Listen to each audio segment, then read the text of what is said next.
Shalom keluarga damai yang mengasihi Tuhan. Jumpa kembali dalam Samas 1 Oktober 2021. Sebelum kita membaca dan merenungkan sabdanya, mari kita mohon pertolongannya, sehingga kita dimampukan untuk memahami sabdanya. Mari kita berdoa. Bapa kami yang kami kenal dalam Yesus Kristus, kami mengucap syukur atas anugerah hidup dan kesehatan yang masih kami miliki hingga hari ini. Tuhan, kiranya Engkau sendiri yang memperlengkapi kami sehingga kami mampu menjalankan tugas yang Tuhan percayakan kepada kami.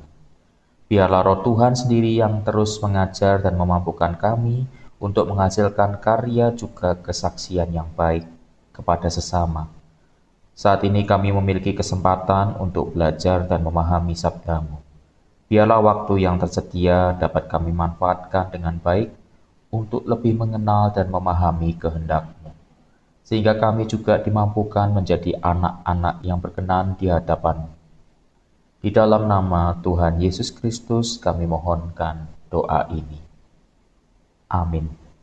Bacaan kita hari ini terambil dari surat Rasul Paulus kepada jemaat di Roma, pasalnya yang ke-8, ayatnya yang pertama sampai ke-11. Roma 8, ayatnya yang pertama sampai ke-11. Saya akan membacakan untuk kita semua. Demikianlah sekarang tidak ada penghukuman bagi mereka yang ada di dalam Kristus Yesus. Roh yang memberi hidup telah memerdekakan kamu dalam Kristus dari hukuman dosa dan hukum maut. Sebab apa yang tidak mungkin dilakukan hukum Taurat karena tak berdaya oleh daging, telah dilakukan oleh Allah dengan jalan mengutus anaknya sendiri dalam daging yang serupa dengan daging yang dikuasai dosa karena dosa. Ia telah menjatuhkan hukuman atas dosa di dalam daging, supaya tuntutan hukum Taurat digenapi di dalam kita yang tidak hidup menurut daging, tetapi menurut roh. Sebab mereka yang hidup menurut daging memikirkan hal-hal yang dari daging.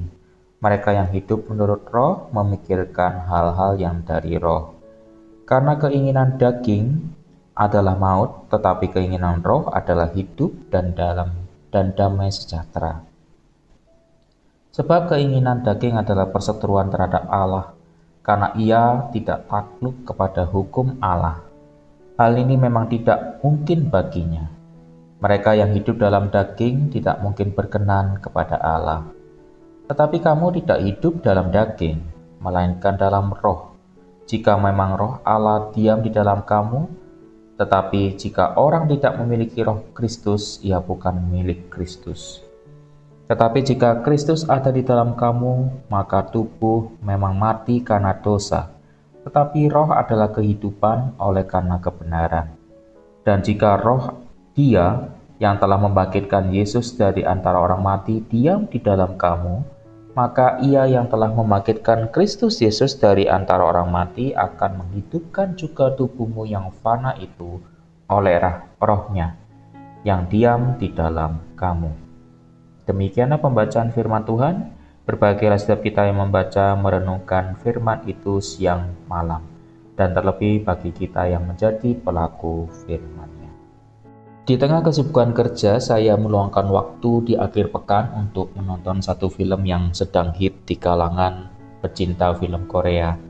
Film dengan judul Squid Game, satu film bergenre thriller yang sempat menduduki peringkat 1 di Netflix Amerika Serikat.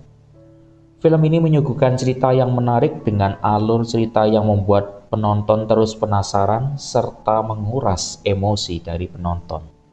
Di awal film kita disuguhi potret kehidupan dari orang-orang yang mengalami kesulitan finansial, yang memaksa mereka untuk melakukan apapun untuk memperoleh uang guna melunasi utang-utangnya.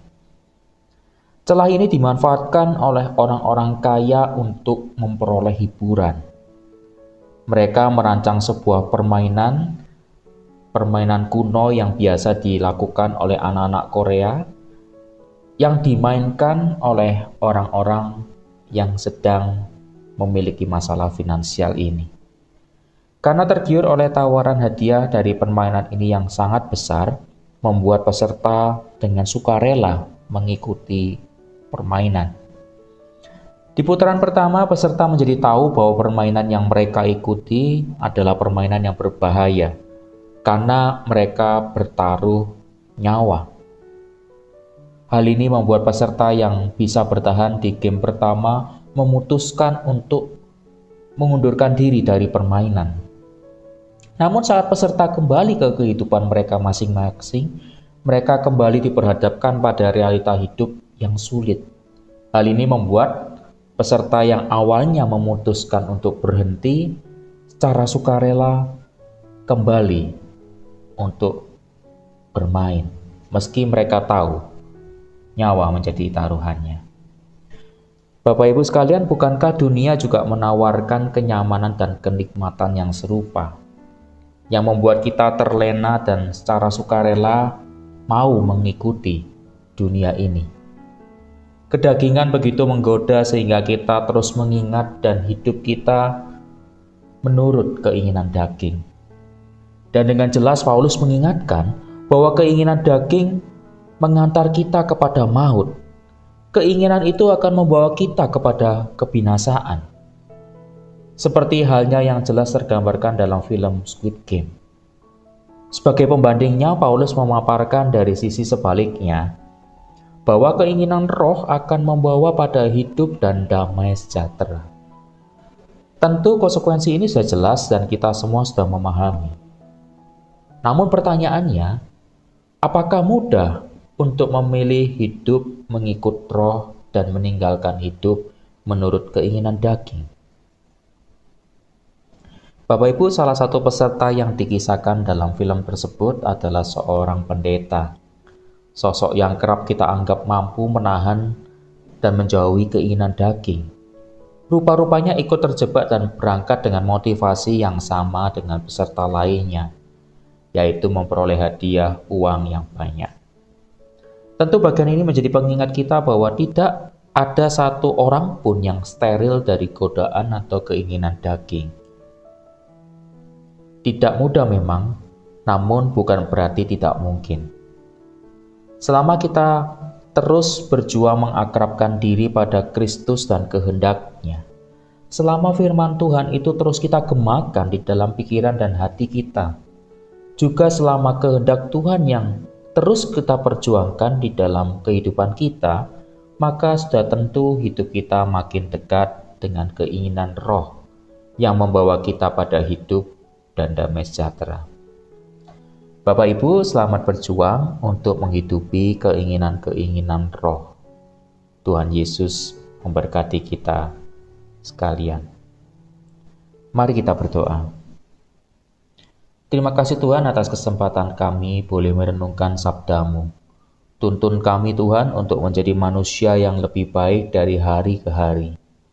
Biarlah firman Tuhan melekat di hati kami, menjadi pengingat ketika kami berbuat serong, mendorong kami untuk hidup baik dan berkenan di hadapan-Mu. Jauhkanlah kami dari hukuman-Mu, melainkan dekatkanlah kami dengan cinta-Mu Tuhan. Dalam nama Tuhan kami, Yesus Kristus, kami berdoa. Amin. Sekian Samas kita pada hari ini. Tuhan Yesus memberkati keluarga damai sekalian.